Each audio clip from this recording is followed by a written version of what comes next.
El día de hoy vamos a hablar del padre Carlos. Pero, ¿quién fue él? Fue un escultor quiteño del siglo XVII, aún considerado el escultor más importante de Quito en su tiempo.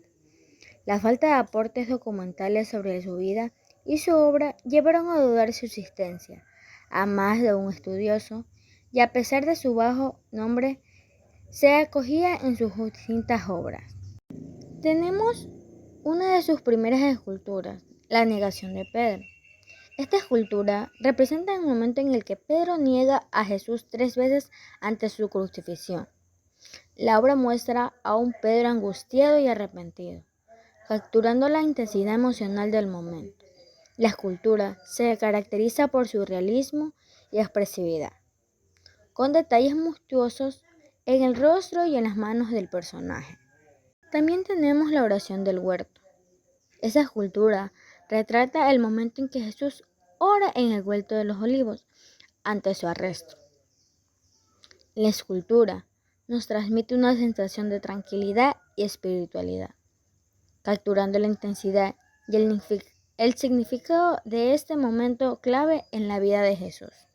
Como siguiente escultura tenemos a la del Señor de la Columna. Esta escultura representa a Jesús atado y flagelado en la columna momentos antes de su crucifixión. La obra muestra el sufrimiento y la agonía de Jesús con detalles minuciosos en las heridas y la expresión dolorosa en sus ojos y en su rostro. La escultura transmite una profunda sensación de sacrificio y redención, invitándonos así a la reflexión sobre el sufrimiento de Jesús por la humanidad.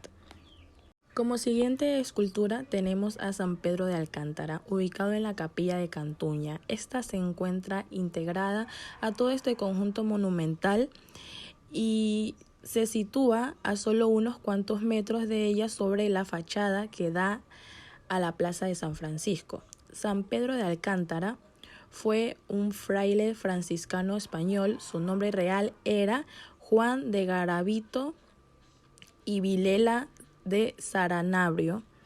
Muere alrededor de la edad de 63 años. Fue beatificado por el Papa Gregorio XV en 1622 y canonizado por Clemente IX en 1669. El historiador nacional Juan de Velasco recogió esas tradiciones y las transmitió en su lenguaje pulcro y fascinador. Según él, fue el oro de las escondidas riquezas de Atahualpa, el inca quiteño, el que sirvió para la construcción y el adorno de sus retablos e imágenes. Lo cierto es que el indio Francisco Cantuña dedicó su patrimonio a Nuestra Señora de los Dolores, que es la patrona de la capilla. Conoce el retablo de San Lucas. También conocido como Político de San Lucas, es un político pintado sobre la tabla por el pintor del Renacimiento italiano Andrea Mantegna. El retablo se representa en 12 figuras que cada cual bajo su propio arco y nicho. Las 7 figuras de la fila superior tienen como centro a Jesucristo muerto. Las 5 inferiores flanquean a San Lucas. Al mismo tiempo que trabaja en los frescos de la Capilla Vettari, Mantegna aceptó otros encargos que el 10 de agosto de 1453 firmó un contrato para pintar ese trabajo para la iglesia del monasterio benedicto de San Agustín en Padua a cambio de 50 ducados. Mantegna cedió al completar el trabajo proporcionando las pinturas para las figuras y el arcero. Voy a dar a conocer lo que es el retablo de la Virgen del Niño Jesús. Este se encuentra en el Museo de Zaragoza, cuyas tablas fueron pintadas por Jerónimo Cosida entre 1569 y 1572 y perteneció a la capilla de la cárcel de la Generalidad de Aragón y de estilo renacista, mancería dorada y ornamentada con diseños de tradición planteresa, entre los que destacan tritones, centauros, putiti. El diseño del retablo y sus elementos decorativos pertenece también a Cosida.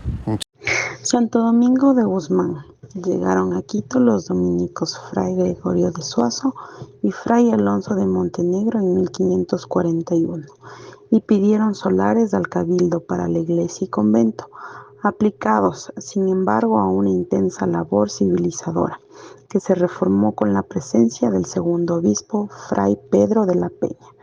No empezaron a construir su templo sino hasta 1580 con el arribo de la ciudad del célebre arquitecto Francisco Becerra, que hizo los planos y dirigió la obra.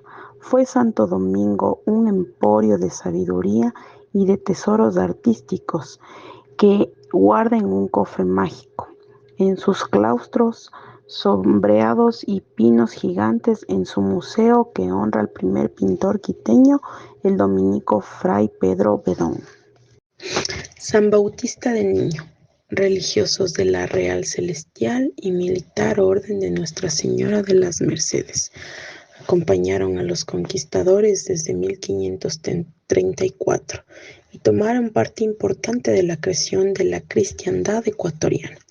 Francisco Pizarro, Diego de Almagro, Gonzalo Pizarro, Sebastián de Benalcázar, Diego de Sandoval y muchos otros capitanes les mostraron singular afecto y les patrocinaron munificantemente.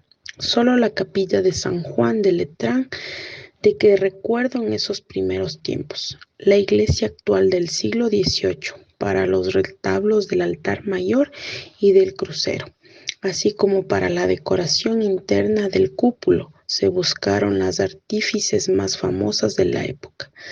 Legarda, el maestro Uriaco y discípulos de Juan Bautista Menacho, que había causado sensaciones antes con la talla del púlpito y del coro de la iglesia de Huápuro. Las tribunas altas de los lados del prestíbulo son de filigrana de cedro y lámina de oro, igual que los retablos de San Pedro Nolasco y San Ramón Nonato. El púlpito es del siglo anterior y estuvo ya en el servicio de la iglesia antigua. Gracias a la recopilación de la información del padre Carlos, podemos dar un breve resumen de lo que fueron sus esculturas más famosas. Es todo lo que podemos dar a conocer. Muchas gracias.